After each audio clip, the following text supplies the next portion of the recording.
Hello, this is my tutorial on how to build an ice igloo. This was a great experience for my kids and I hope you can enjoy it as well. Let's start off by talking about the supplies that you'll need. Some disposable aluminum trays, ideally 13 by 10 inches. Get at least 50 to 80 of these trays. It's best if you buy them at a wholesale store, as you can bring the price of each of these trays down to about 50 cents. Next, getting a heavy-duty all-purpose hand scoop. You can usually find these for about $5 to $7.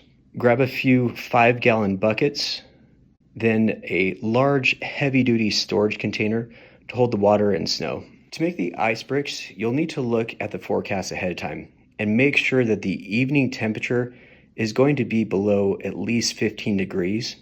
That way you can guarantee that the bricks are going to be frozen by the following morning. Also, make sure to lay the trays on a flat surface to make sure that the bricks will freeze evenly. If you desire, you can color your bricks to help them stand out. You can achieve this by adding 5 to 10 drops of food coloring. Some tips that we learned by trial and error: neon food coloring seems to work best. The bricks are much brighter and you can actually get by with less food coloring. Next, we found when we added the food coloring to the bricks, after that top layer had frozen, and breaking up that top layer of ice allowed the food coloring to be more evenly distributed throughout the brick. I found that when I added the food coloring right after I filled up the trays with water, as the brick froze, the food coloring would settle at the bottom of the tray and the brick wouldn't be as vibrant in color. Now it's time to plot out your igloo. I would suggest having it on even ground, ideally further away from your house if you have a basement. I'd also suggest having it in a spot that has the least exposure to sunlight. As for the diameter of the igloo, it's ideal to keep it between 4.5 to 6.5 feet. Wider than this can make building the igloo a little bit more difficult. To make the circle, just divide your diameter in half. Mark that on the length of a rope, tie that rope to a stake, and trace it out. I also use the shovel to make the ground as level as possible.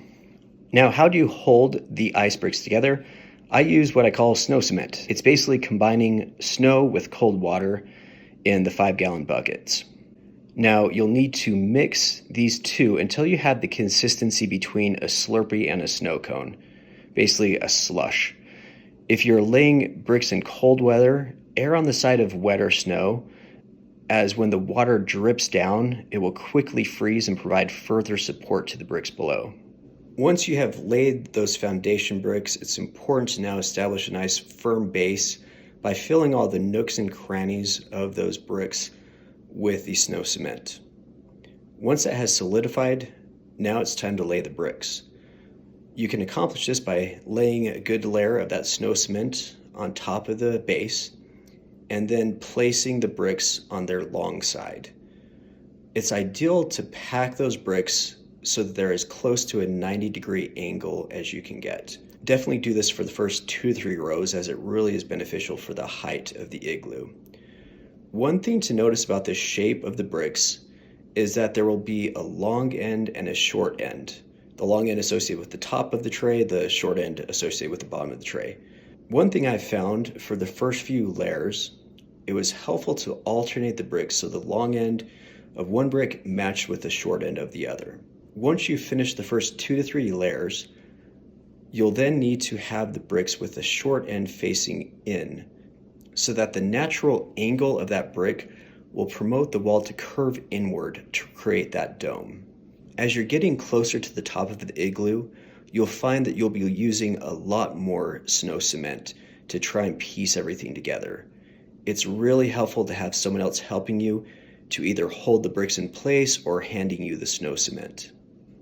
So that is my tutorial. It's definitely not perfect, and I'm sure I'll continue to learn how to make this process easier as time goes on, but it's definitely worth the time, and it really creates an awesome accessory to your yard that's going to get a lot of attention.